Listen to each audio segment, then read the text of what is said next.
Hello, everybody, and welcome to the Thursday edition of Video Clips. I like this new format where I can tape several times a week and not have to do everything at once because it lets me add information more readily that's contemporary and recent and that sort of thing. So I have some announcements. I always start with some announcements. And the first thing is that we have started something here that people really like, and it's meetings on Thursday at 6 for Make Americans Free Again, for people who are in driving distance of Central Ohio.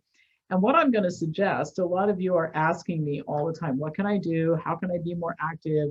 What I think you ought to do is if you just even have one person who's on board with you with this thing, and today's message is going to be a little bit about this issue, but if you have even one person who's interested in this with you, get with that person and start meeting on Thursday at 6. And I've got a list of activities. We're using educational videos, stuff that people generally don't find on their own. I've been the fortunate recipient of emails from all over the world, people saying, oh, you have to watch this and you have to listen to this doctor. And we have so much stuff here. I can send people who want to do this links and that sort of thing. So that's what I think we need to do so that we can build this grassroots community support. And here in Central Ohio, we're located in the northern part of the Central Ohio area. So we might end up having like 20 or 30 of these types of gatherings because it's 40 minutes from the far east side and from the far south side. So you could have more than one gathering going on in a city at the same time. But Thursday nights, Make Americans Free Again, or set whatever night you're going to do it. And be religious about it, like every 6 o'clock every Tuesday or whatever night it is that you pick in your area. If you choose to do Thursday, the fun thing about it would be that we could eventually do some things that tie all the groups together at the same time. And I could speak and our attorney Tom could speak. We could have a number of different people who could speak to all groups at the same time, gathered, tied together through Zoom or through some other mechanism we might use. So anyway, that's the first thing. Second thing is sometime in the next day or two, we will have Make Americans Free Again merchandise for order. So today I'm like right out of the gym, but another day I'm going to start wearing my Make Americans Free stuff stuff on these things so you can see on these videos so you can see. And walking around with that. I mean, I'm going to be a walking advertisement billboard for what it is that we're doing. And then one other thing I want to let you know about, our wonderful therapist who's been doing these sessions for people who are anxious and depressed or have COVID-related psychological stress and that sort of thing, has come up with a great idea. It's called Letting Go of the Past Intensive Workshop. The date for it is going to be December 11th from 10 to 3. And it's basically wounds that won't heal, stuff that you have trouble letting go of from your past. And basically what will be the result is you'll be able to acknowledge and process pain from the past, learn to let go of dysfunctional patterns and thought processes, gather tools to embrace the present, and approach the future with purpose. As usual, member, non-member prices. And I strongly suggest it. Gosh, when I read this, I think maybe I should be involved in one of these sessions myself.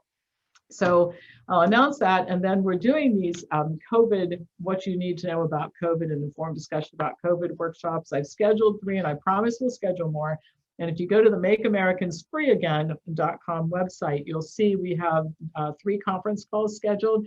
You can email me about any of this at pamproper@msn.com. All right. So I saw a great article called Why Facts Don't Change Our Minds that explains some of what we're all experiencing out there with just frustration of people who see things differently than we do. And I'm sure they're just as frustrated with us. And that's something that we need to keep in mind, is that I try to stay away from the idea, I'm right, you're wrong. I think that the facts are on our side in a lot of issues, but I don't think we get any place by setting up this confrontational type of relationship with people. And sometimes maybe the best thing to do is just leave things alone.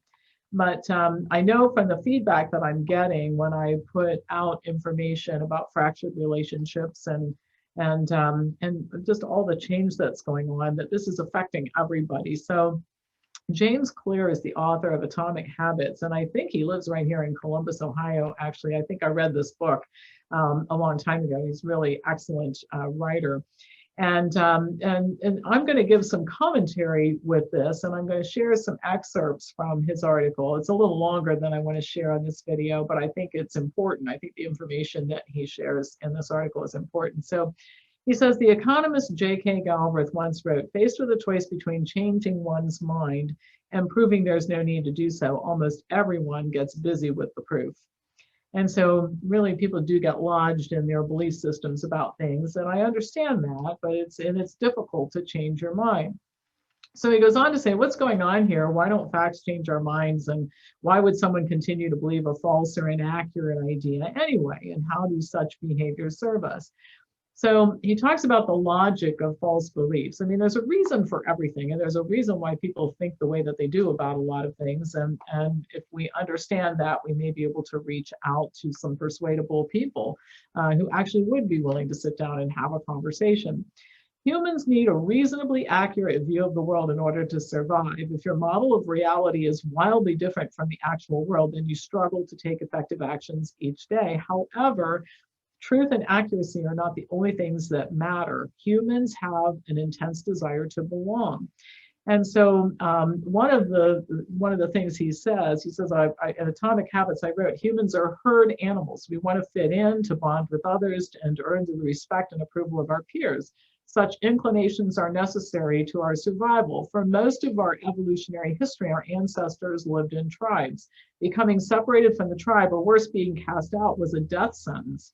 Well, what I think that this has to do with what's going on right now is that for many people, their beliefs about this episode that we're experiencing, this debacle with COVID-19, their beliefs are somewhat consistent with everybody around them. And the people who are speaking out with a different point of view are the outliers. And I think the first thing is it's difficult to be an outlier. I mean, I am one, and many of you who are watching this are one.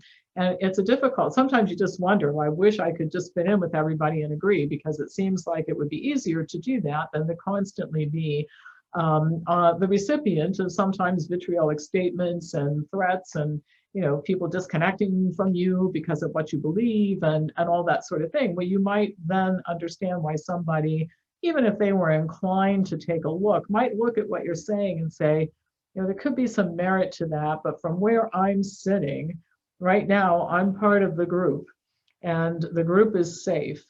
And I see you getting attacked, and I don't think I want to put myself through that. And so I'm going to stay over here. And I think there are a lot of people who are fairly certain something is not quite right, but also fairly certain that they don't want to depart from the herd and become part of a different group of people. It's just frightening. And we survived. I mean, humans have survived for years by learning how to fit in. And it's not always the best idea, but we sure do engage in that behavior most of the time. False beliefs, going back to what James Clear writes, can be useful in a social sense, even if they're not useful in a factual sense. For lack of a better phrase, we might call this approach factually false, but socially accurate. When we have to choose between the two, people often select friends and family over facts.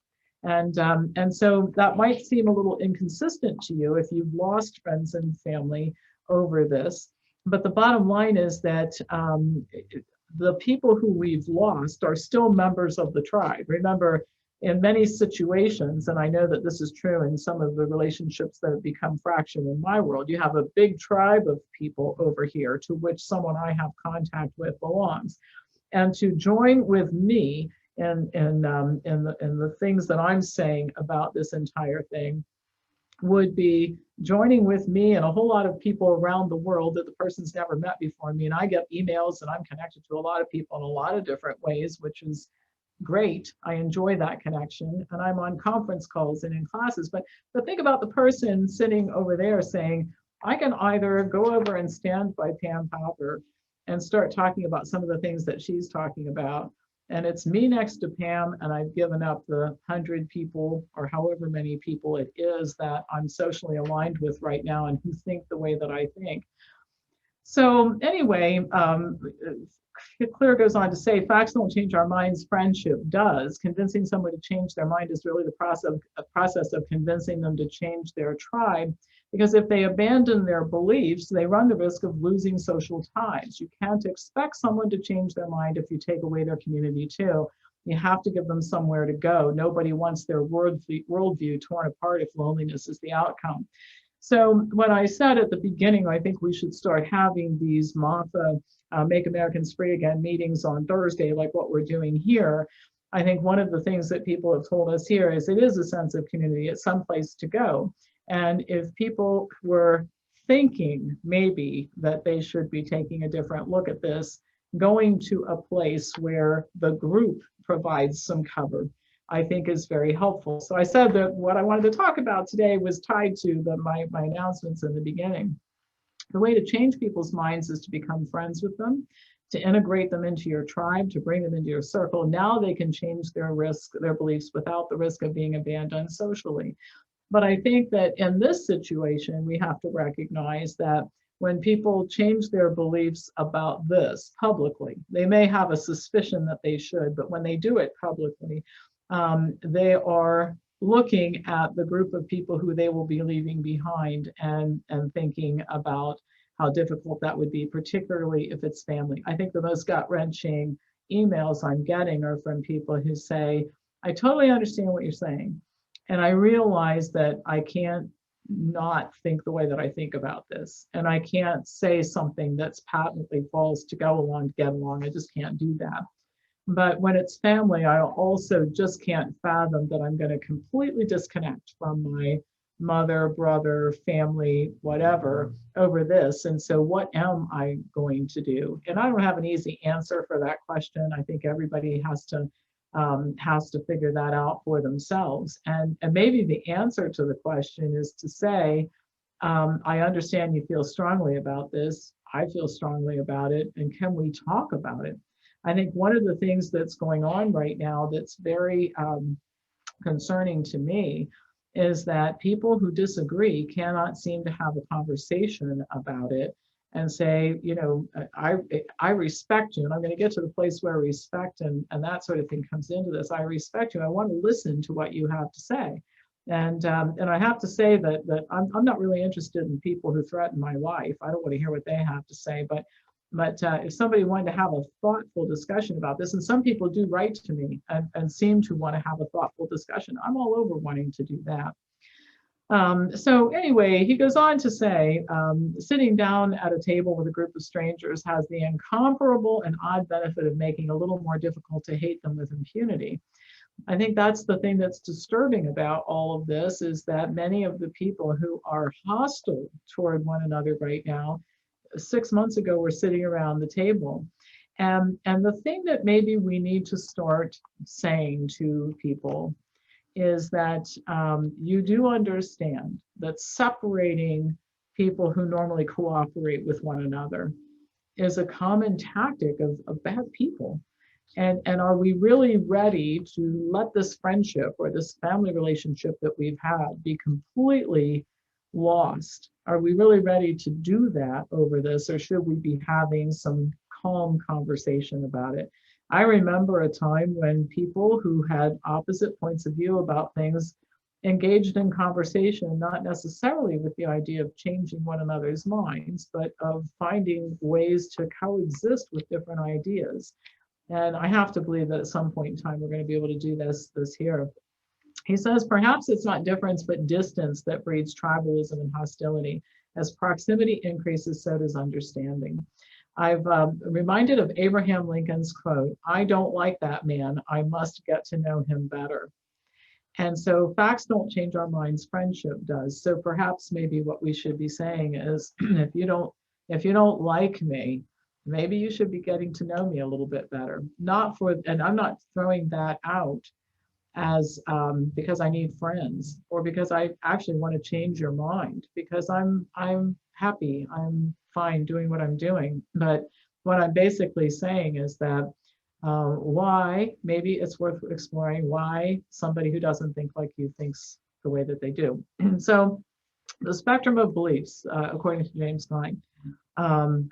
Clear rather. Years ago, Ben Kaznaka mentioned an idea to me that I haven't been able to shake. The people who are most likely to change our minds are the ones we agree with on 98% of topics. If someone that you know, like, and trust believes a radical idea, you're more likely to give it merit, weight, or consideration. You already agree with them in most areas of life. Maybe you should change your mind on this one too. But if somebody wildly different than you proposes the same radical idea, well, it's easier to dismiss them as a crackpot. Now, here's what I have to say about this, and I think this is a really important thing for those of us who are trying to process what the heck is happening to our relationships and why are things so screwed up between people who used to get along. He says, if someone you know, like, and trust believes in a radical idea, you're more likely to give it merit and weight. And he also says, the people who are most likely to change our minds are the ones we agree with on 98% of topics. And maybe what's going on, and I think this is something to think about for those situations in which we just truly have to let go, is that some of the relationships that we had, maybe we weren't on the same page as many of these people in the way that we thought about, or maybe we never gave it to any thought. In other words, I'm not looking to be in a group of people who all think the way that I think, who agree with me on everything. I'm not looking for sycophants in my life. But on the other hand, the tribes that we belong to tend to share similar fundamental beliefs about certain things in life. And so I'm thinking about some of the fractured relationships in my own life, some of the things that are going away at this point in time. And instead of, it's interesting, we might have found a thing that we agreed about, and we disagreed about everything else and didn't talk about it.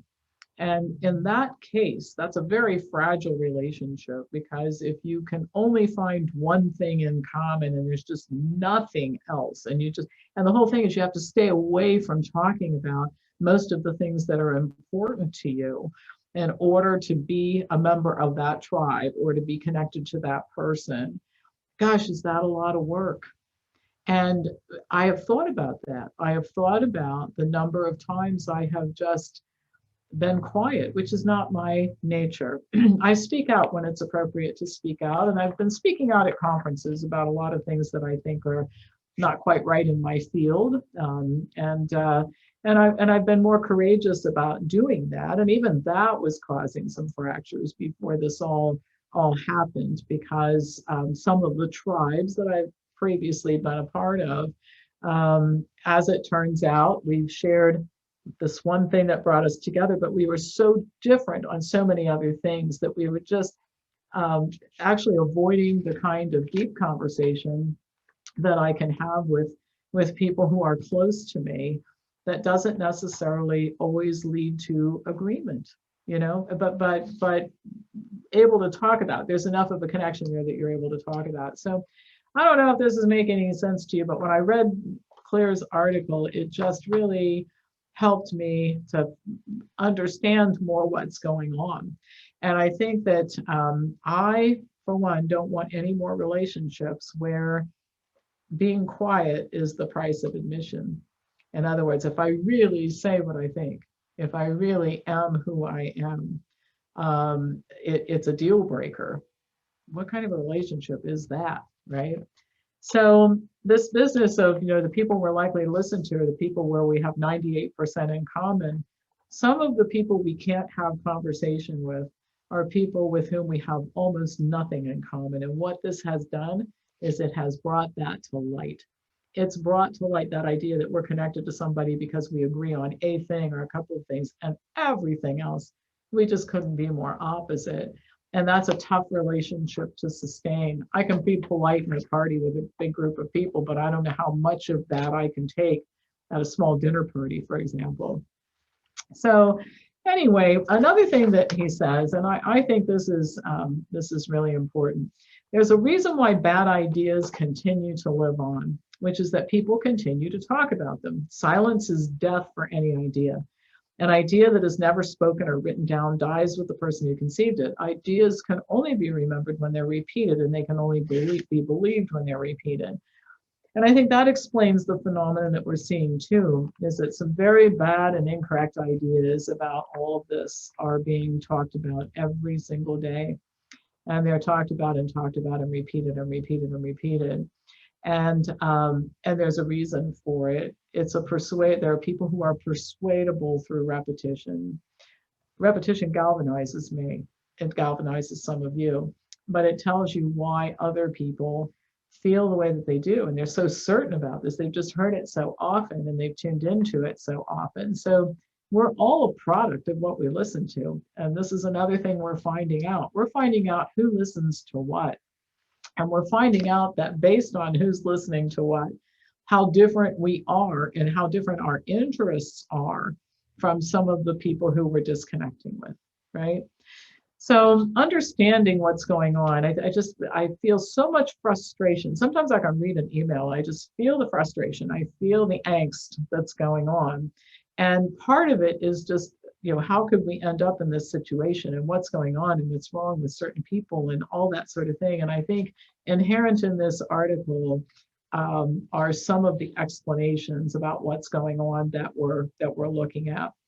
So he calls this Clear's law of recurrence. The number of people who believe an idea is directly proportional to the number of times it's been repeated during the last year, even if the idea is false. And every time, this is important, you attack a bad idea, you're feeding the very monster you're trying to destroy. As one Twitter employee wrote, every time you retweet or quote tweet someone you're angry with, it helps them. It disseminates their BS. Hell for the ideas you deplore is silence, have the discipline to give it to them. And so the best thing that can happen to a bad idea is that it's forgotten. And we're not at the place where we can forget all about this anytime soon, because we have a lot of people who are still listening repeatedly to the bad message. We've tuned out, we've moved on. And there is the disconnect. There is the disconnect. And so this is I'm going to finish with this because I really have changed my ideas. Some of my anger has cooled down in some respects. I want to tell you, I'm still very angry at the terrible things that are being done to people. I am very, very angry, and I'm not going to stop being angry about that. When I lose my outrage about the people who are dying, when I lose my outrage about the mistreatment, the children not being in school, and I mean, you hear me talk about, I don't need to regurgitate it all here. I don't want to lose that, because that motivates me every day to do what I'm doing, which takes a lot of fortitude, to be honest with you. However, I do want to say this: be kind first, be right later. James Clear's line. And so here's what I mean by this. I think that when this is over, and it eventually will be over, thank God, right? Sometime it'll be over. And we have some ideas about that, different topic for a different day. Tune into the MAFA calls, join me on the COVID workshops, that kind of thing. But when this is over, those of us who have understood what's going on from the beginning are going to be fine. We're going to be worn out. I'm a little worn out now sometimes. I mean, sometimes you guys write to me and say, you didn't look quite as exhausted this last week as you usually do. Well, you're right. Sometimes I'm just exhausted. I haven't had probably the right kind of sleep for months now. But in any case, we're going to be all right. We're going to be relieved. I'm going to take a vacation. I will tell you that. But think about what it is going to be like for people who have been mesmerized by this, who have bought the bad story, the wrong story. When they wake up and realize that not only were they taken advantage of, were they lied to, and they believed the lies. And nobody wants to believe that, believe me. I don't like it when I feel like I've been lied to and I believed it and I acted on it. But think about the people who've done terrible things, right, to others and said things, and the snitching and all the bad behavior that we've seen that has gone on during this period of time. I would not want to be those people. And I would not like to be those people now, because they're living in fear. We are not living in fear. They are living in fear. And it's a terrible way to live. So, given the choice, and the choice that I think we have is really clear, we either keep the stance that we have. We take a stand, we draw a line in the sand and say, we know what's going on here and we're going to work very hard to fix it. And I'm not buying that story, and I don't want to be sucked into that dysfunction. And maybe this is shaking up my relationships and turning my world upside down, and I'll just deal with it. And on, all the stuff that we're talking about all the time. So we just do that. And at the same time, we have compassion for those people who are over there, believing, terrified, etc. They are going to need our help later. They really are. We're going to have, some of them are going to be in psychological counseling for a very, very, very long time. And so those are just some thoughts. I read this article and I really skimmed over it. It's worth reading. Why Facts Don't Change Our Mind by James Clear. You can find it online. I think it's worth reading the whole thing. And I didn't do that because I wanted to offer some commentary, and I don't like to just read stuff to you unless I think it's really, really important to do it verbatim. So those are my thoughts on where we are. We are a tribe of ourselves, in and of ourselves. So start getting your tribes together on Thursday night. I'm enjoying that a lot. Some conversation, some fellowship, some education, and growing a crowd. And we could have this going on in neighborhoods all over. And obviously you have to pick the night that works for you, but the more of you who do it on Thursday, the more likely we are to get our tribes together, connected through Zoom and other means where we can feel that connection, because it is important, and Clear's article points that out. So I hope that this has been helpful. That's always my goal. And as usual, pass this on to others who you think would enjoy learning more about what is going on out there right now. We'll have some good news to report soon on a number of different issues. My email address is pampopper@msn.com. Feel free to email me if you want to inquire about careers, courses, COVID-related workshops. Go to makeamericans.freeagain.com, register if you haven't done it. Check out the events that are going on. There's a ton of stuff on that website. And sometime in the next couple of days, check out and start ordering the sweatshirts and coffee mugs and all that sort of thing. And I'll be sporting my MAFA attire in future videos. Thanks for watching. I'll be back to you tomorrow with more news.